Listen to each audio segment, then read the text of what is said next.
Untuk body kit ni korang akan dapat 4 item tau. Side skirt, body kit depan belakang dan juga spoiler. Korang bayar 500 je untuk deposit. Nanti kita akan proceed order korang tau.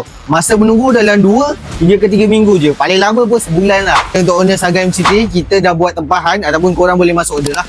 Daripada warna-warna yang ada untuk MCT tu, korang boleh order body kit dengan kita. Untuk body kit ni korang akan dapat 4 item tau.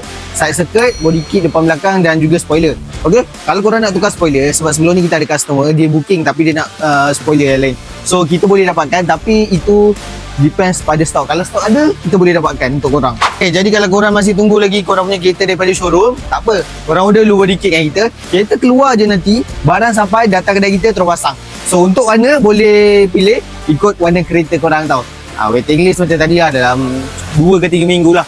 Lepas tu korang boleh letak depo 500 ataupun boleh bayar full payment 1080. So kalau korang minat dengan body kit Saga MC3 untuk model terbaru ni, boleh roger kita, okay? Kita daripada 7 Audio Johor Bahru, kita jumpa next video, okay? Ciao.